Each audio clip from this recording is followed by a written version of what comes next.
집행유예. 우와.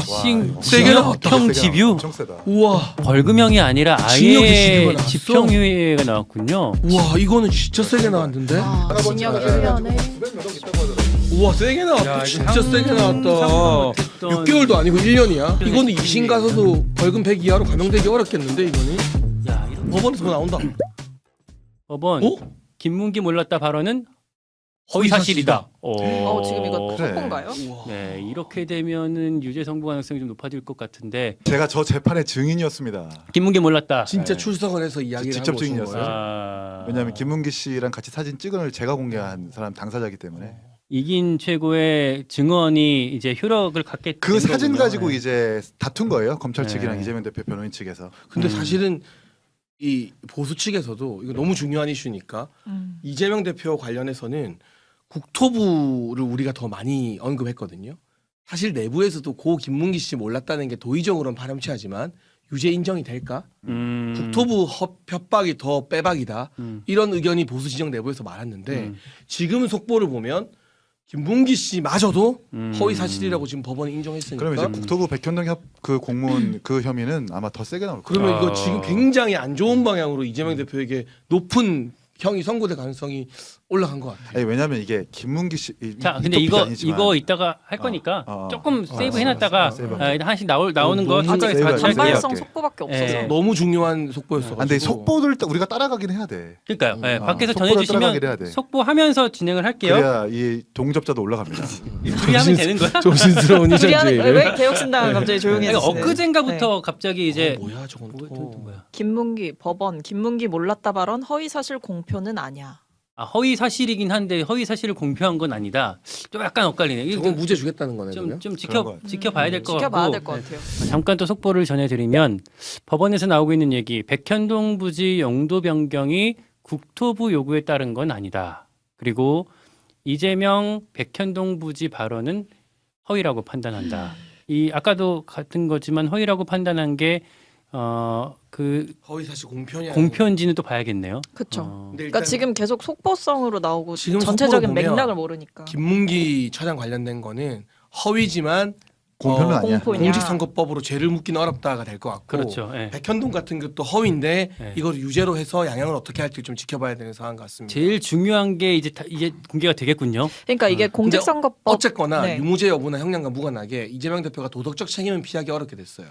법원에서 김문기도 허위라고 했고 뭐 백현동도 국토부 협박이나 요구 때문이 아니다. 이 발언은 허위라고 했으니까 이거는 뭐 물론 실질적으로는 형량이 제일 중요하겠지만 도덕적으로 내가 뭐 결백하다거나 나는 뭐 잘못한 거 없다 이렇게 말하기는 이 재판문을 보면 좀 어렵지 않나 하는 생각이 그러니까 이게 이런 한 말씀만 드리면 이런 거예요. 이게 쟁점이 됐던 게 공직선거법으로 과연 이 주관적인 인식을 판결할 수가 있느냐, 그러니까 유무죄 판결할 수가 있느냐가 쟁점이었는데 이게 왜 그러냐면 이 공직선거법에서 얘기하는 게 허위사실 공표가 가족관계, 뭐 신분, 재산, 행위에 대해 거짓말한 것을 처벌하는 법이라는 거죠. 그러니까 그렇기 때문에 이게 뭐 법원에서 뭐 맥락을 좀 봐야겠지만 이게 뭐 허위다. 그러나 허위사실 공표는 아니다라고 하는 게 그 공직선거법상 처벌할 수 있는 그 영역에 들어가느냐는 또 다른 문제다 보니까 검찰은 이게 들어가는 거다라고 얘기를 하는 거고 법원에서는 다르게 판단할 수 있는 여지가 있기 때문에 좀 더 지켜봐야 된다라는 말씀을 드리는 그러니까 거죠. 결과적으로 거짓말이긴 하다라고 하지만 이게 선거에 영향을 끼칠 의도로 뭐 이런 허위 사실을 공표한 거다라고까지 물을 수 없다고 이제 김문기 몰랐다 아니면 나온 혹은 거고. 그게 이제 공직선거법상 처벌 대상으로 들어가는 문제냐의 여지도 남아 있는 이게 어떻게 보면 양형에서 감형 사유가 지금 전혀 없는 거거든요. 집행유예. 집행유예. 우와. 세게 나왔다. 형 집유. 엄청 세다. 우와. 벌금형이 아니라 징역이 아예 12가 나왔어? 집행유예가 나왔군요. 야, 우와 이거는 진짜 세게 나왔는데. 그러니까 국토부의 협박 발언이 완전하게 허위 사실이라는 걸 재판부에서 판단을 한 거예요. 이렇게 예측한 사람은 별로 거의 없었던 아니, 것 저는 같은데. 징역형을 받고 이게 왜냐하면 유권자 인식에 대단한 중대한 영향을 미치는 거란 말이에요. 이게 네. 대규모 개발 사업에 있어서 상급 기관의 협박으로 이뤄진 거냐 만 거냐라는 걸 가지고 이제 허위 사실이라는 것이 인정됐기 때문에 이거는 사실 굉장히 큰 건이죠. 야 430억 토해내야 되네 선고 그냥. 얘기를 좀 해야겠네요. 네. 영등포 당사의 오늘자 시세가 330억이래. 그걸 찾아봤어요. 340억인가? 징역 1년에 900몇억 있다고 하더라고. 우와 세게 나왔다. 야, 진짜 이거 세게 상상도 나왔다. 못했던 6개월도 아니고 1년이야. 징역 1년. 이거는 2심 가서도 벌금 100 이하로 감형되기 어렵겠는데 이거는. 야 이렇게 이거는 이건 30합의체 끝까지 가더라도 오 이게 이거는 100만 원 이하로 이하까지 내려갈 수 떨어지기는 있는 진짜 가능성은 쉽지 않다 이거. 거의 없는 거야. 피선거권 10년 제한까지 갈 수 있는 건가요? 그러면 이거 징역형이기 때문에. 그럴 수 있죠. 이게 벌금 100 이상일 때 5년이고 야 공직선거법에서 징역 이상이면 예, 10년 아니야? 10년? 공직선거법은 유권자한테 인식에 영향을 미쳤느냐 안 미쳤느냐를 굉장히 중대하게 봐요. 한 사례로 어떤 국회의원이 자기가 고속도로에 뭘 만들었다라고 했다가 허위사실 공표로 고발됐는데 의원직 상실했거든요. 사실 그게 고속도로가 아니라 자동차 전용 도로였던 거예요. 이규민 의원. 이규민 안성에 그걸로 날라갔어. 네, 그걸로 날라간 거예요. 맞아요, 나 이거 맞아요. 그 케이스네. 그게 이야기 되게 많이 일반적인 하거든. 사람들로 봤었을 때는 별것 아닌 것처럼 보였더라도 그게 재판부 갔을 땐 분명히 유권자들한테 중대한 인식에 영향이 있다고 판단하기 때문에 맞아요, 맞아요. 그렇게 공선법에 있어서는 아주 엄하게 다루는데 아마 이 협박 발언을 야 그만큼 중요한 걸로 본 중요하게 거야. 본 것 같아요. 예상한 것보다 너무 세게 근데 나와. 우리 예상보다도 세서. 너무 와 세네. 이거는 아마 사실 이제 공선법에 벌금형 과거 처벌 전력도 얘기가 많이 있고. 나왔었어가지고. 와 근데 김문기 건이 무죄가 됐는데도 음. 백현동 건만으로도 징역 1년이 나온 건 진짜 세네요. 거기다 또 이제 이거는. 25일날 위증교사까지 있잖아요. 그렇죠. 저 그 PD님 배달의 민족으로 잔치국수 좀 배달시켜주면 안 되나요? 안 됩니다. 잔치국수 먹방이라도 안 하면서. 됩니다. 근데 이거 생각보다 되게 세게 나온 거예요. 제가 제 사비로 시켜도 되나요? 배민 목동 걱정인데. 그 앞에 김간애가 맛집인데. 네. 이거 굉장히 세게 나온 이거는 우와. 야 저도 그러니까 와, 제1 말이 안 야당 나온다. 대표라는 정치적 입지나 지위 같은 걸 고려하지 않은 거고 우리 김남국 의원님 현장에 계시는데 어떡하죠? 오늘 이 정도면 눈물 흘릴 것도 같네요. 전환결. 저는 아이, 하지 마, 하지 마, 그거야. 하지 마. 그거는 너무 후배 진짜- 파는 거는 와, 피디님이 더하네. 더 사람- 무서운 사람이네. 저 사람 저렇게 안 봤는데 무서운 사람이네. 이야 바로 저 사람이네. 그러니까. 무서운 사람이네 진짜. 잔인하네. 이게 협박 발언이 애초부터 말이 안 되는 게 이재명 대표는 국토부의 지시로 협박받아서 용도 변경했다라는 건데 사실 그 진실은 네. 모든 공문에서 협박이라고 볼 만한 문구가 없었었고 문제는 국토부가 협박했다 하더라도 2단계만 하면은 문제가 안 되는데 4단계까지 결정한 것은 협박의 그 범위에 포함돼 안 되거든. 근데 있잖아요. 우리가 그렇다고 해서 국토부가 협박해가지고 김인섭 씨나 정진상 씨한테 돈을 취하라는 것까지 협박 범위에 들어가는 게 아니잖아.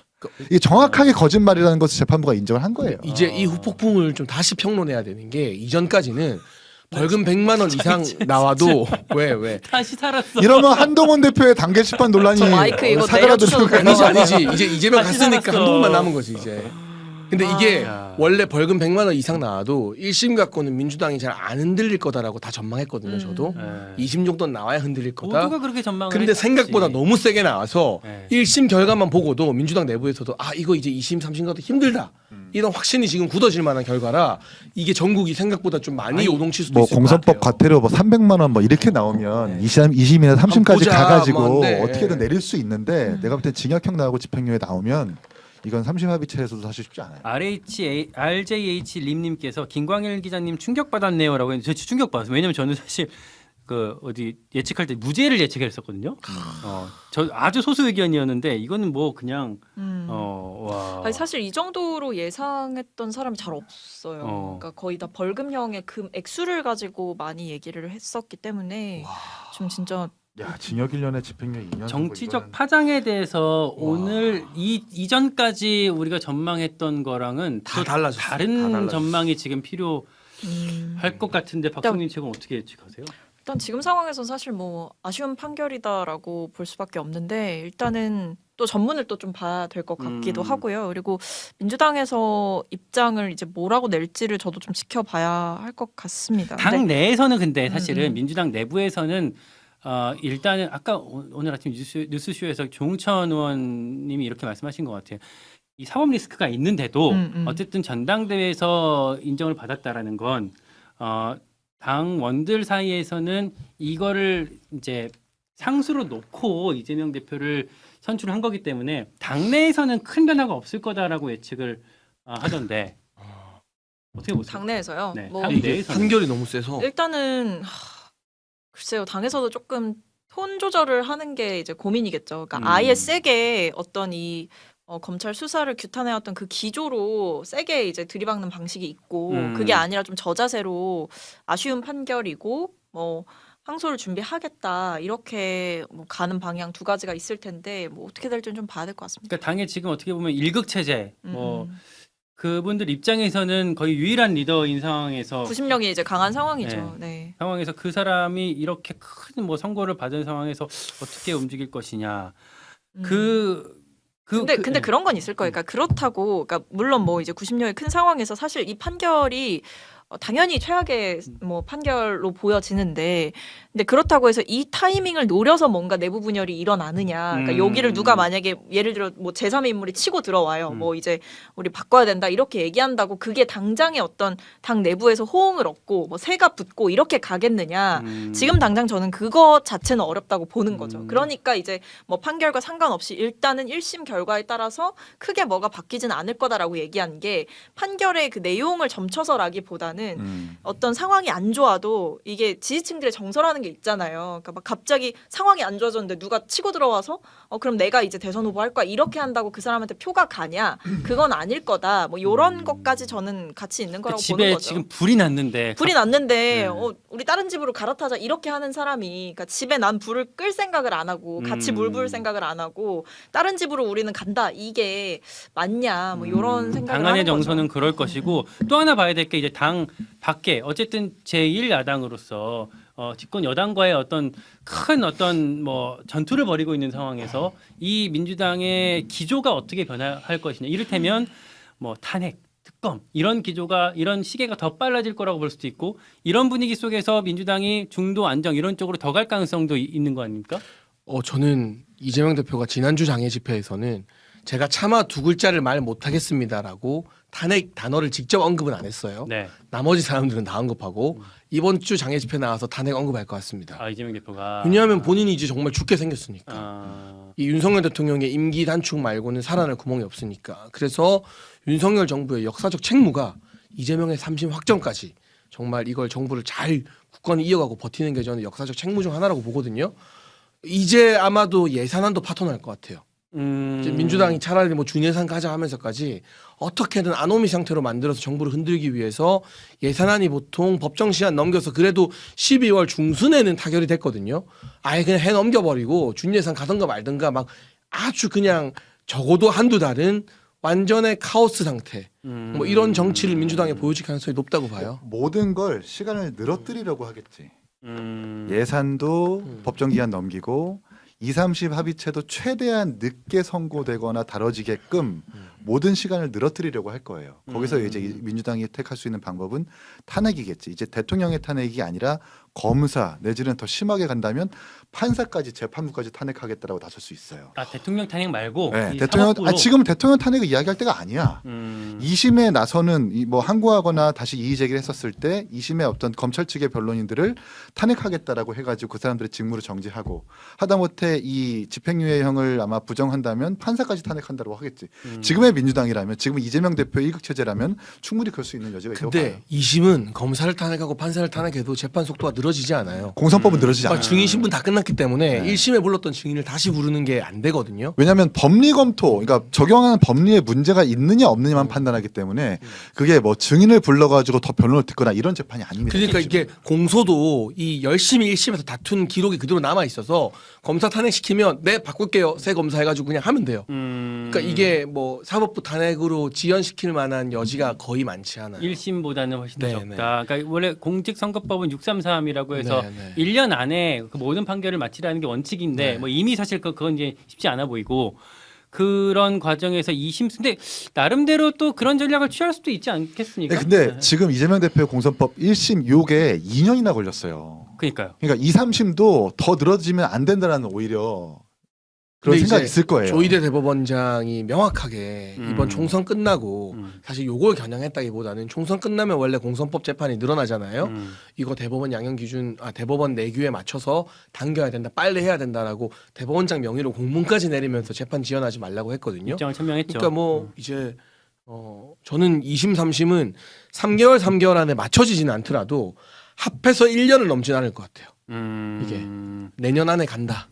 그럼 이제 피선거권 박탈되고 대선 출마 불가능해지는 거고 이재명 대표의 일극 체제는 사실 그리고 그러면 이제 지원 선거도 못 하잖아요. 그렇죠. 음. 이게 공직선거법으로 비선거권이 박탈되면 제가 알기로는 지원 유세 같은 것도 못 하거든요. 어쩌면 이재명 대표의 정치가 여기서 막을 내릴 수 끝날 수도 있는 있다는 거죠. 계기가 오늘 이제 결정된 거죠. PB님께서 대부분 유죄는 예상했죠. 잔치국수 먹어요. 장해찬 파이팅 이렇게 아, 하면서 이렇게 슈퍼챗을 귀한 금액을 주셨고. 감사합니다. 이솜결님 그래서 개혁신당이 답이다. 뭐 이런 뭐 것들 근데 주고 어느 계세요. 순간 여기에 나 좋아하는 분들 좀 늘고 있어요. 있어. 참 신기한 제가 현상이야. 2014년부터 시의원 할 때부터 이재명 시장을 봤잖아요. 네.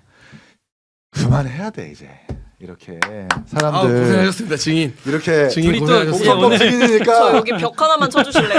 아, 고생하셨습니다. 할 말이 없네요. 증인 야. 출석하면은 아 근데 이재명의 정치라는 게 사실 뭐 자꾸 속보 속보 이재명 대표 기본적인 사실관계는 할수 상계를 인정할 수 없다. 사실 관계 항소한다. 인정할 수 없다. 항소한다. 항소하겠다. 뉘에 항소한다.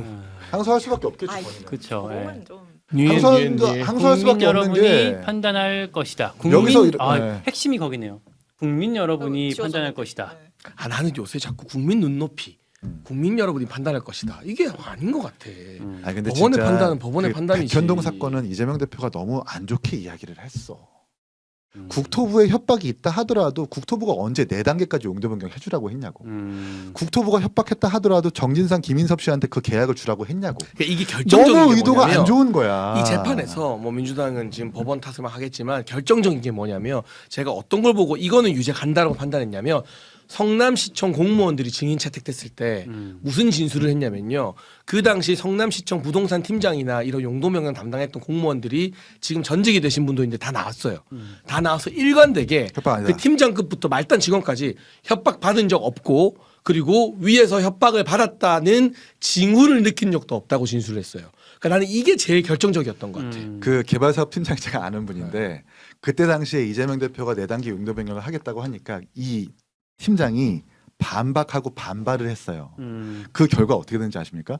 그 팀장이 쓰레기 처리장으로 인사 조치됐어. 그래서 이 사람이 공무원 그만두고 열받아가지고 성남시의 정권이 바뀌었을 때 인수위에 찾아와서 나 모든 걸 불겠다라고 얘기를 나서버린 거야. 그러면서 재판장까지 가가지고 증인으로 나가가지고 무슨 소리냐 협박 없다. 그리고 협박 징후도 없었다. 공무원 그 어디에도 협박에 대한 문구는 없었다라고 증언을 한 거지. 근데 다른 기관장들 중에서 이거 협박으로 느꼈다라고 한 사람도 있지 않았나요? 없어요. 왜냐하면 잘못 그때 당시 읽었나? 이 협박이라는 것이 공기업 이전이라는 것은 국가 정책 기조였었어요. MB 때부터 이어져 왔던. 그래서 성남시뿐만 아니라 5개 이상의 지자체에다가 같은 공문을 보낸 거야. 식품연구원 또는 전국에 있는 모든 공기업들에서 빨리 용도를 매각을 하고 이전을 시켜라는 의례적인 일반적인 공문을 보낸 건데 여기서 이재명 대표는 그거 국토부와 박근혜 정부의 협박 때문에 이뤄진 것이다라고 명백하게 거짓말을 한 거죠. 일단 뭐 좀 알겠습니다. 지켜보시죠. 네, 일단 열심히 2심, 니까. 3심까지 봐야 되는 건 맞으니까 일단 좀 네. 지켜보도록 하고